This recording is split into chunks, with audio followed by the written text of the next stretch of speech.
¿A quién se menciona Séfora, Zipoure o Séfora en la Biblia?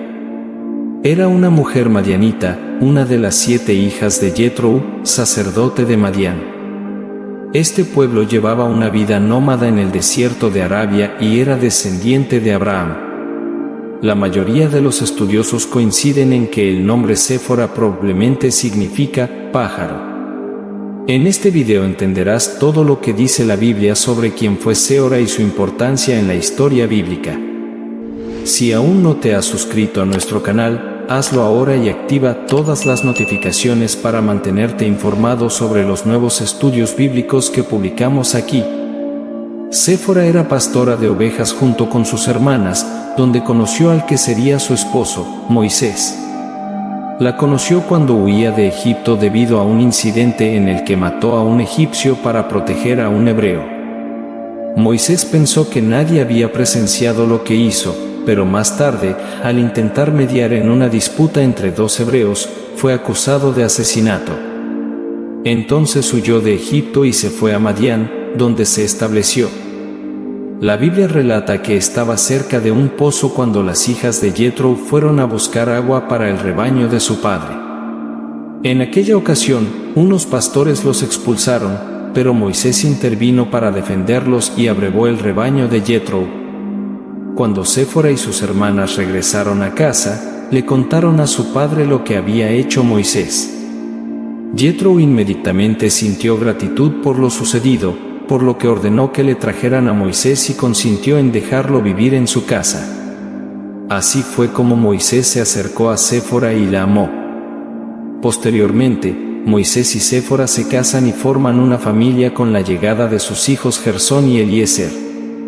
Sobre el nacimiento de Gersón, el texto bíblico del libro del Éxodo en el capítulo 2, versos 21 y 22, dice que Moisés consintió en vivir con su suegro, y éste le dio a Moisés su hija Séfora. Ella dio a luz un hijo, al que llamó Gersón, porque dijo, vagaba por tierra extraña. En cuanto a Eliezer, cuyo nombre significa, Dios es ayuda, la Biblia afirma que Moisés le dio ese nombre en referencia a que Dios lo ayudó y lo libró de la espada de Faraón cuando Moisés regresó a Egipto por orden del Señor.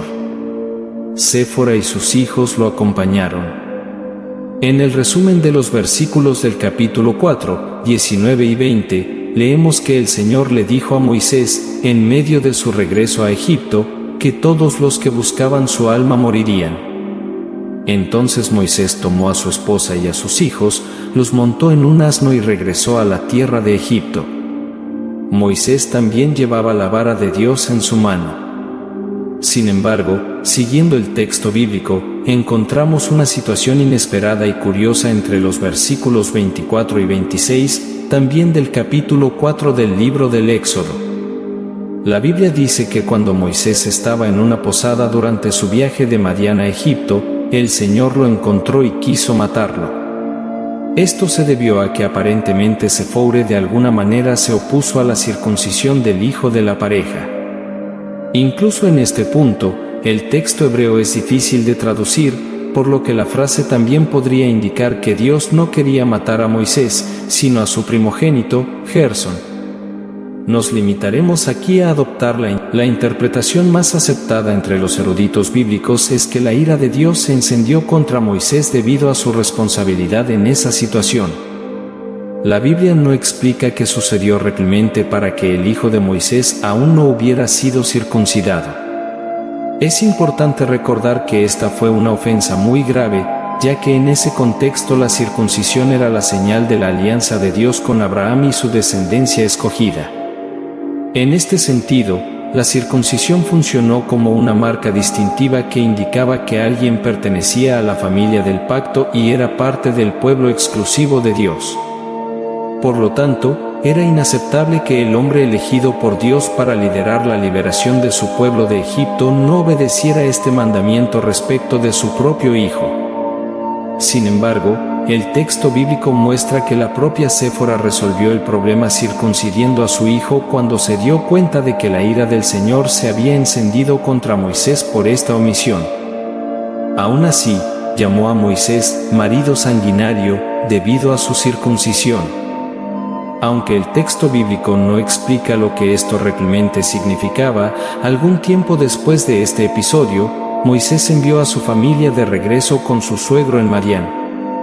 Esto pudo haber sido durante el periodo en que Dios envió las 10 plagas sobre Egipto. Si es así, quizás Moisés estaba tratando de proteger a Séfora y sus hijos.